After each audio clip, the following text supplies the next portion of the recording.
योगी जी कह रहे हैं कि कोई भी लड़की रात को 12 बजे के बाद गहने पहन के निकल जाए। योगी जी लड़कियों की बात दूर है, तुम ही पहन के निकल जाओ, तुम्हें ही लूट लेंगे तुम्हारे वाले।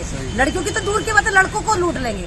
भक्ति की बात नहीं हो रही, भर्ती की बात हो रही है। पेट जो है वो रोटी मांगता है, आपकी औलाद जो रोजगार मानती है, लड़कियां जो है सिक्योरिटी मांगती है। योगी विकास कुछ हुआ नहीं है, महंगाई है, खाली जुमलेबाजी किया है इन्होंने। न रोजगार दिया है, न शिक्षा है, न स्वास्थ्य है। और इस बार हम लोग जो है विकास के मुद्दे पे, स्वास्थ्य के मुद्दे पे, शिक्षा के मुद्दे पे, रोजगार के मुद्दे पे हम लोग चुनाव लड़ रहे हैं। बीजेपी बांटने की बात करती है, नफरत की बात करती है, हम लोग संवैधानिक बात करते हैं। इस बार 22 में 22 की दौड़ती हुई साफ नजर आ रही है। कुछ भी कह ले 300 के पार 80-20 का गेम खेलने, ऐसा नहीं होगा। उत्तर प्रदेश का जो इलेक्शन है इस बार वो मुद्दों पे हुआ है और इस बार जो है 22 में साइकिल दौड़ती हुई नजर आ रही है। पेट्रोल कितना बढ़ा ले, हिंदू मुस्लिम कितना कर ले, कितने ये मुद्दे हिजाब को ले आए, किसी को भी ले आए, लेकिन उत्तर प्रदेश की जनता जान चुकी है कि भक्ति पे कुछ नहीं होगा, न मंदिर में घंटा बजाने से कुछ होगा, न मस्जिद बनाने से कुछ होगा। रोजगार चाहिए उनको, सिक्योरिटी चाहिए। आइए जुड़िए हमारे साथ। और इस वक्त हम पहुंच चुके हैं बनारस की गलियों में, जो बरगद का पेड़ है यहाँ पर, उसके नीचे हमारे बीच दो शख्सियत, भारत की महान शख्सियत जो हमारे बीच हैं इस वक्त। एक हैं डाटा शहनशाह जो राष्ट्रीय महासचिव हैं आरएलडी में, और एक हैं अहमद रिजवी सोशल एक्टिविस्ट जो किसी परिचय की मोहताज नहीं है। वो हर मुद्दे पे अपनी बेबाकी से आवाज़ को रखती हैं और बुलंद करती हैं, और उन्होंने इस इलेक्शन में आरएलडी को समर्थन दिया था अपना। हम इनसे ही जानते हैं कि यूपी का चुनाव जो कल होने वाला, लास्ट चरण का कल चुनाव है, तो इन्होंने, हमने सुना है कि ये बहुत जगह जाके जो है इन्होंने बहुत मेहनत की है। आइए इनसे ही बात करते हैं। तो क्या कहना चाहेंगे आप इलेक्शन के बारे में? आप ऐसा है कि अब कल वोटिंग है, और सबसे पहले तो मैं अपने पूर्वांचल के भाइयों से ये अपील करना चाहूँगा कि भैया पहले वोट दिया जा, ओकरे बाद जौन बाटे नाश्ता खाना खइया जा। पहले वोट, आपन वोट और अपने घरे का वोट, सबकर वोट दिए पहले दिलवैया जा, एकरे बाद जौन बाटे नाश्ता खाना खइया जा। आप लोगों से हमारी ये विनती बा, रिक्वेस्ट बा, अपील बा। इसके बाद मैं बताऊं कि हम लोग जो है गाजीपुर गए थे, बलिया गए थे, मऊ गए, इसके बाद चंदौली गया था मैं, और बनारस में ठीक है मोदी जी यहाँ के सांसद हैं, लेकिन सिर्फ काशी की जो कॉरिडोर है ठीक है आपने करा, बट यहाँ के लोगों में विरोध है। तो यहाँ के छोटे मोटे पंडित जी लोग थे जिनकी दुकानें थीं, बहुत सारी दुकानों को इन्होंने तोड़ दिया। जिनकी रोजी रोटी चलती थी, कम से कम 10 लोग एक दुकान से जुड़े हुए थे, वो लोग नाराज़ हैं। बट शहर की जनता है, ठीक है, देखा जाएगा। ज़्यादातर लोग नाराज़ हैं, विकास कुछ हुआ नहीं है, महंगाई है, खाली जुमलेबाजी किया है इन्होंने, न रोजगार दिया है, न शिक्षा है, न स्वास्थ्य है।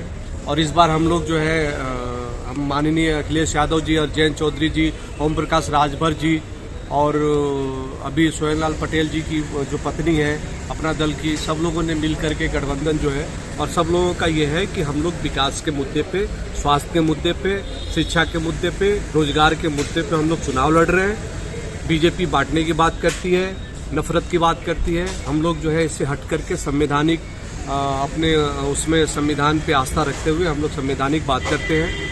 और जहाँ तक हमें उम्मीद है कि इस बार आजमगढ़ पूरा हम लोग जीत रहे हैं, गाजीपुर जीत रहे हैं, बलिया जीत रहे हैं, मऊ जीत रहे हैं, चंदौली जीत रहे हैं। तो ये आपके कहने से क्या होता है जीत रहे हैं? मतलब आप कोई विशेषज्ञ हैं, मतलब आपने या फ्यूचर देख लिया? मतलब क्योंकि जो वो पब्लिक जो है बीजेपी ये कह रही है कि मतलब उनका गाना भी है कि जो राम को लाए हैं हम उनको लाएंगे।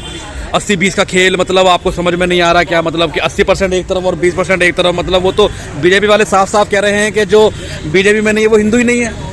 मतलब ये इसको क्या मानते हैं इस फैक्टर को आप? ऐसा है कि पूर्वांचल में ज़्यादातर लोग, जैसे मैं खुद राजपूत पठान हूँ, ठीक है, हम लोगों के दादा परदादा राजपूत थे, हम लोग जो है ठीक है आज पठान है, हम लोग राजपूत कन्वर्टेड पठान है। गाजीपुर में, बलिया में, मऊ में, आप इधर के जितने ज़िले हैं तो इधर नफरत की बात नहीं चलती है। इधर हम सब भाई हैं, और आज़ादी के बाद, आज़ादी से पहले भी और आज़ादी के बाद भी, और कहीं भी होता होगा ये लोग नफरत फैलाते होंगे, लेकिन पूर्वांचल में कभी नफरत नहीं फैली। और आपने शायद वो वीडियो देखी ना जो वायरल हो रही है कि हम 6 महीने तक जो है अकेले से कह ही आए हैं कि ट्रांसफर नहीं होगा, पहले उनका हिसाब लिया जाएगा। ये दबंगगिरी जो दिखा रहे हैं ये अफजल अंसारी के पुत्र, इसके बारे में क्या चाहेंगे? देखिए वो मुख्तार भाई के पुत्र हैं अब्बास भाई, और ऐसा है कि अब्बास भाई ने जो भी कहा है, जैसे भी कहा है, उनका अपना है और वो किस हिसाब से कहा है। हाँ, अगर जो भी है, बट ऐसा है कि मैं आपको बताऊं कि हम लोग संविधान पे आस्था रखते हैं और हमें पता है कि हमारे जब माननीय अखिलेश जी और जयंत जी जब सरकार में आएंगे, ओम प्रकाश राजभर जी आएंगे, तो ये लोग जनता के हित की बात करेंगे, रोजगार की बात करेंगे। बाबा जी तो कह रहे हैं कि मई जून में ठंड का एहसास दिलाएंगे, बुलडोजर चलाएंगे इसके बारे में। ये तो जैन जी ने अच्छा जवाब दे दिया। चलो ठीक है, मथुरा की रैली में ये। तो हाँ जी, हम लोग हमारे साथ अहमद निजवी जी भी। आप क्या कहना चाहेंगे? आप जो माशाल्लाह आपने बहुत मेहनत करी, जगह जगह जाके आपने काफी, हमने आपको लोनी में भी देखा था, फिर आप बिजनौर इधर उधर मतलब पश्चिमी में आपने काफी मेहनत करी और आप जो है यहाँ पूर्वांचल में भी आई हैं, तो मतलब क्या कहना चाहेंगे आप भी कुछ अपनी राय रखिए, क्या है मतलब कल का इलेक्शन? हम तो यही कह रहे हैं ना, भक्ति पे काम नहीं होगा, भर्ती पे काम होगा। ये जो भक्ति है, आप एक तरफ से तमाम का तमाम सिर्फ आप गाय गोबर थी त्रिशूल तलवार कर रहे हैं कि हम राम मंदिर बनाएंगे और मथुरा काशी, तो 6 साल से आप ही की सरकार थी, आपने क्यों नहीं करा? तो भक्ति की बात नहीं हो रही है, भर्ती की बात हो रही है। पेट जो है वो रोटी मांगता है, आपकी औलाद जो है रोजगार मांगती है, लड़कियां जो है सिक्योरिटी मांगती है। योगी जी कह रहे हैं कि कोई भी लड़की रात को 12 बजे के बाद गहने पहन के निकल जाए। योगी जी, लड़कियों की बात दूर है, तुम ही पहन के निकल जाओ, तुम्हें ही लूट लेंगे तुम्हारे वाले। लड़कियों की तो दूर की बात है, लड़कों को लूट लेंगे। तो इस बार 22 में बाइसिकल दौड़ती हुई साफ नजर आ रही है। कुछ भी कह ले, 300 के पार 80-20 का गेम खेलने, ऐसा नहीं होगा। उत्तर प्रदेश का जो इलेक्शन है इस बार वो मुद्दों पे हुआ है और इस बार जो है वो 22 में साइकिल दौड़ती हुई नजर आ रही है।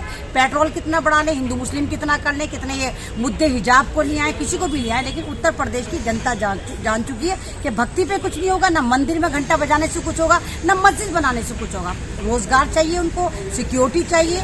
तो और ये जो तोड़ मरोड़ के बयानों को पेश करा जा रहा है, तो इस तरह नहीं होगा कि आप अपने बयानों को देखिए कि आप कुछ भी बोल देते हैं, किसी कम्युनिटी को टारगेट कर देते हैं, किसी को भी उठा के मॉब लिंचिंग कर देते हैं, तो इतनी गुंडागर्दी नहीं चलेगी। ठोकतंत्र का जमाना गया, अब लोकतंत्र का डंका बजेगा। कल लास्ट चरण है, लास्ट चरण के बारे में क्या कहना चाहेंगे? आपने यहाँ मेहनत करी है, मतलब आपकी सीटें कितनी आ रही है, क्या है मतलब? लास्ट चरण में तो तमाम की तमाम जगह हमारा अपना ग्राउंड से जो है अपनी रिपोर्टिंग हमारी ही है। बनारस में हमने खुद सुना मोदी मुर्दाबाद, मोदी मुर्दाबाद। पता नहीं भाई कैसे लोग होंगे जो वो जीतेंगे। तो ये सारा ईवीएम का घोटाला अपने तौर पे पूरा करेंगे जैसे बिहार में करा, लेकिन इस बार उत्तर प्रदेश की जनता खुद ईवीएम को सिक्योर करेगी, ईवीएम की सिक्योरिटी करे, इसको पता है। अगर इस बार ये सरकार आ गई तो सर्व सत्यानाश कर देगी हमारा। इसलिए उत्तर प्रदेश की जनता इस वक्त चाहती है कि 22 में बाइसिकल दौड़े, तो गठबंधन की सरकार तय है। तो आप यहाँ रहेंगे या दिल्ली में, या क्योंकि मैंने सुना है आप रहने वाले तो शायद दिल्ली से हैं, तो मतलब बनारस में मतलब पूर्वांचल में रुकेंगे या फिर 10 तारीख को वहाँ रहेंगे, जब ये लखनऊ निकलने का इरादा है? देखिए, मैं तो गाजीपुर यही जमानिया के रहने वाला हूँ। अच्छा, बाजी हमारी दिल्ली से आई है। जहाँ भी रहेंगे रोशनी लुटाते रहेंगे, किसी चिराग का अपना कोई मकाम नहीं होता। अच्छा, तो आपके मतलब तो आपको मुबारकबाद दे दी जाए? बिल्कुल बिल्कुल। अच्छा, पहले मुबारकबाद, आपको भी मुबारकबाद, नहीं उत्तर प्रदेश की तमाम जनता को मुबारकबाद और खासकर मेरे उन किसानों को सैल्यूट बनता है जिनकी वजह से ये सत्ता परिवर्तन हुआ। आज किसानों की मेहनत है, जो 1 साल तक बैठे रहे दिल्ली की सरहदों पर, जो 850 से ज्यादा अपने कुर्बानी दे गए, जिन्होंने आतंकवाद को अपने ऊपर लगाया कि तुम आतंकवादी हो, खालिस्तानी हो, हर तरह का जुल्म था, लेकिन उन्होंने दिखाया कि अगर किसान गुस्से में आ जाए, अन्नदाता है भाई, तो सरकारी पलट देता। उत्तर प्रदेश में यही हुआ। ओके, आइए, किसानों की बात आपने याद दिलाई। आज शायद आपको नहीं पता हो क्योंकि आप कन्वेंसिंग में बिजी थे काफी दोनों लोग। आज टके साहब ने जो एक बयान दिया है कि 2 दिन तक अब आराम कर लीजिए और 10 तारीख को ट्रैक्टर निकलिए, रैली के जश्न मनाएंगे। इसके मतलब इसके बारे में क्या कहना चाहेंगे? तो ये तो वही बात हो गई कि जो बीजेपी कहती थी कि ये तो पॉलिटिकल स्टंट है, पॉलिटिकल कर रहे हैं, मतलब ये क्या है? ये तो साफ साफ आपको टके साहब ने ट्रैक्टर बोला, ये नहीं बोला कि गर्मी में सर्दी का एहसास हो, सर्दी में गर्मी का एहसास।